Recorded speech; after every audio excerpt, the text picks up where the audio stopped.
الدعوة الإصلاحية. هي الدعوة إلى ما بعث الله به نبيه محمد عليه الصلاة والسلام، هي الدعوة إلى التمسك بالقرآن العظيم والسنة المطهرة على المنهج الذي درج عليه الرسول صلى الله عليه وسلم. هذه الدعوة السلفية. الدعوة الإصلاحية. برنامج يتناول دعوة الشيخ المجدد محمد بن عبد الوهاب رحمه الله. إمام عالم، فهو يدعو إلى توحيد الله ويدعو إلى اتباع النبي صلى الله عليه وسلم، يدعو إلى الحق والهدى، يدعو إلى الإخلاص لله وترك البدع والخرافات التي بلي بها كثير من الناس.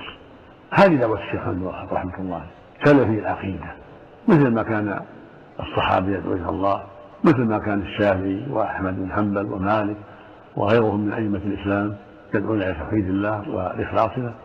الدعوة الإصلاحية. يصحبكم في هذا البرنامج إعدادا وتقديما فضيلة الدكتور عبد الله بن ناصر الصبيح، ومن الإخراج عبد الله بن شويش الشويش. التوسل. إن الحمد لله نحمده ونستعينه ونستغفره، ونعوذ بالله من شرور أنفسنا ومن سيئات أعمالنا، من يهده الله فلا مضل له ومن يضلل فلا هادي له، وأشهد أن لا إله إلا الله وحده لا شريك له، وأشهد أن محمدًا عبده ورسوله صلى الله عليه وعلى آله وصحبه أجمعين. أما بعد، فإن من الأمور المهمة التي قامت عليها الدعوة الإصلاحية التي دعا إليها الإمام المجدد شيخ الإسلام محمد بن عبد الوهاب رحمه الله تعالى بيان التوحيد والتحذير مما يضاده أو يضاد كماله، ومن ذلك توضيح مسألة التوسل. فقد اهتم أئمة الدعوة الإصلاحية ببيان مسألة التوسل. قال ابن فارس في تعريفها: وسل الواو والسين واللام الرغبة والطلب، يقال وسل إذا رغب. وقال الأزهري رحمه الله: والوسيلة الوصلة والقربى، وجمعها الوسائل. قال الله تعالى: أولئك الذين يدعون يبتغون إلى ربهم الوسيلة أيهم أقرب. ويقال: توسل فلان إلى فلان بوسيلة، أي تسبب إليه بسبب. وقال ابن الأثير رحمه الله: الوسيلة ما يتوصل به إلى الشيء ويتقرب به، وجمعها وسائل، يقال وسل إليه وسيلة وتوسل. انتهى كلامه رحمه الله. فتبين مما سبق أيها الإخوة والأخوات أن الوسيلة معناها السبب.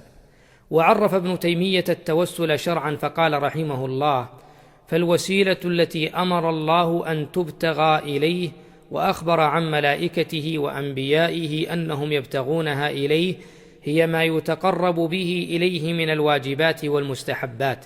فهذه الوسيلة التي أمر الله المؤمنين بابتغائها تتناول كل واجب ومستحب، وما ليس بواجب ولا مستحب لا يدخل في ذلك، سواء كان محرما أو مكروها أو مباحا. فالواجب والمستحب هو ما شرعه الرسول صلى الله عليه وسلم، فأمر به أمر إيجاب أو استحباب، وأصل ذلك الإيمان بما جاء به الرسول صلى الله عليه وسلم. فجماع الوسيلة التي أمر الله الخلق بابتغائها هو التوسل إليه باتباع ما جاء به الرسول صلى الله عليه وسلم، لا وسيلة لأحد إلى ذلك إلا ذلك. وقال أيضا رحمه الله: فسؤال الله والتوسل إليه بامتثال أمره واجتناب نهيه وفعل ما يحبه سبحانه جل وعلا. انتهى كلامه رحمه الله تعالى. ثم اعلموا أيها الإخوة والأخوات أن أقسام التوسل قسمين اثنين: توسل شرعي وتوسل بدعي. أما التوسل الشرعي فهو كل ما دل عليه دليل من الكتاب أو السنة، وأما التوسل البدعي فهو ما لم يدل على جوازه دليل. أما عن أنواع التوسل الشرعي وأدلته فإليك أخي المستمع والمستمعة بيان ذلك. أولا، يراد بالتوسل الشرعي هو اتخاذ وسيلة وسبب لإجابة الدعاء، بأن يجعل الداعي في دعائه ما يكون سببا في قبوله. ومن أدلة التوسل الشرعي قول الله جل وعلا: يا أيها الذين آمنوا اتقوا الله وابتغوا إليه الوسيلة، أي تقربوا إلى الله بطاعته والعمل بما يرضيه.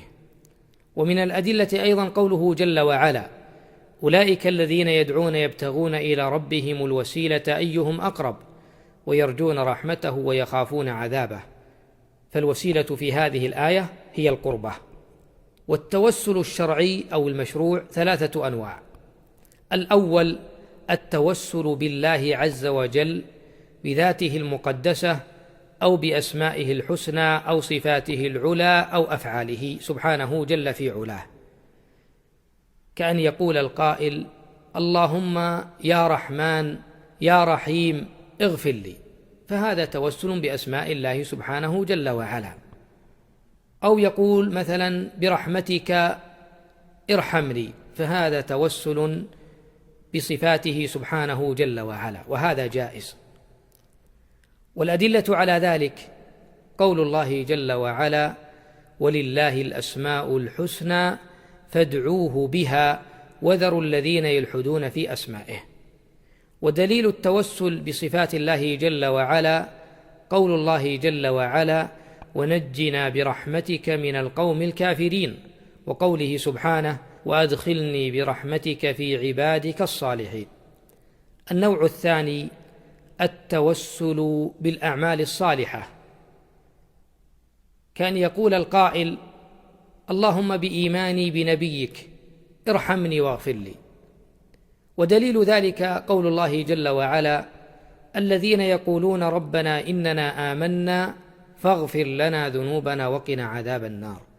وقوله تعالى: وإذ يرفع إبراهيم القواعد من البيت وإسماعيل، هذا عمل. ثم قالوا: ربنا تقبل منا إنك أنت السميع العليم. ومن السنة كما في الصحيحين قصة النفر 3 الذين توسلوا بأعمالهم الصالحة من بر الوالدين وترك الفاحشة وأداء الحقوق، فاستجاب الله عز وجل لهم دعاءهم. النوع الثالث التوسل بدعاء الصالحين، كأن يقول: يا فلان ادعو الله لي، وهذا جائز. ودليل ذلك قول الله جل وعلا حكاية عن أبناء يعقوب عليه السلام لما طلبوا من أبيهم أن يستغفر لهم، قالوا: يا أبانا استغفر لنا ذنوبنا إنا كنا خاطئين. ومن السنة ما أخرج البخاري ومسلم أن النبي صلى الله عليه وسلم دعا لعكاشة بن محصن أن يجعله الله من 70,000 الذين يدخلون الجنة بغير حساب ولا عذاب، فسأل له النبي صلى الله عليه وسلم ذلك. أما التوسل البدعي فهو مثل التوسل بذوات المخلوقين، فيسأل الله بذات فلان أو بجاهه أو بحرمته، مثل أن يقول: اللهم إني أسألك بنبيك محمد بعد وفاته صلى الله عليه وسلم، أو بالولي فلان، أو بحرمته، أو بجاه فلان. فهذا كله توسل محدث لا دليل عليه لا من كتاب الله ولا من سنة رسول الله صلى الله عليه وسلم ولا عن الصحابة الكرام. فالتوسل بالنبي صلى الله عليه وسلم بعد وفاته لا يجوز. ويدل على ذلك أنه لما أجذب الناس في خلافة عمر بن الخطاب رضي الله عنه لم يطلبوا من النبي صلى الله عليه وسلم في قبره أن يستسقي لهم، بل استسقى عمر رضي الله عنه بالعباس ابن عبد المطلب عم رسول الله صلى الله عليه وسلم، وكان مما قاله: اللهم إنا كنا نتوسل إليك بنبينا فتسقينا، وإنا نتوسل إليك بعم نبينا فاسقنا. ثم قال: يا عباس قم فادعوا الله لنا، رواه البخاري. فسقاهم الله عز وجل. ومعنى ذلك أنهم طلبوا من العباس أن يدعو الله لهم، مثل ما كانوا يفعلون في حياة النبي صلى الله عليه وسلم، أنهم يذهبون إلى النبي صلى الله عليه وسلم فيطلبون منه أن يدعو لهم. وهذا توسل من الصحابة رضي الله عنهم بدعاء العباس رضي الله عنه، لا بذاته حال حياته، وهو شبيه بتوسلهم بدعاء نبيهم صلى الله عليه وسلم في حياته كما تقدم. قال شيخ الإسلام ابن تيمية رحمه الله: وأما التوسل بالنبي صلى الله عليه وسلم والتوجه به في كلام الصحابة فيريدون به التوسل بدعائه وشفاعته صلى الله عليه وسلم. انتهى كلامه رحمه الله. وإلى هذا ينتهي وقت هذه الحلقة، وإلى حلقة قادمة أكمل فيها مسألة التوسل. هذا والله أعلم، وصلى الله وسلم على نبينا محمد وعلى آله وصحبه أجمعين. الدعوة الإصلاحية هي الدعوة إلى ما بعث الله به نبيه محمد عليه الصلاة والسلام، هي الدعوة إلى التمسك بالقرآن العظيم والسنة المطهرة على المنهج الذي درج عليه الرسول صلى الله عليه وسلم. هذه الدعوة السلفية. الدعوة الإصلاحية برنامج يتناول دعوة الشيخ المجدد محمد بن عبد الوهاب رحمه الله.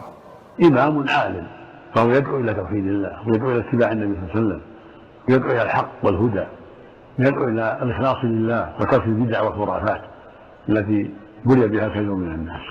هذه دعوة الشيخ عبد الوهاب رحمه الله، سلفي العقيدة، مثل ما كان الصحابة يدعو إلى الله، مثل ما كان الشافعي وأحمد بن حنبل ومالك وغيرهم من أئمة الإسلام يدعون إلى توحيد الله والإخلاص له. الدعوة الإصلاحية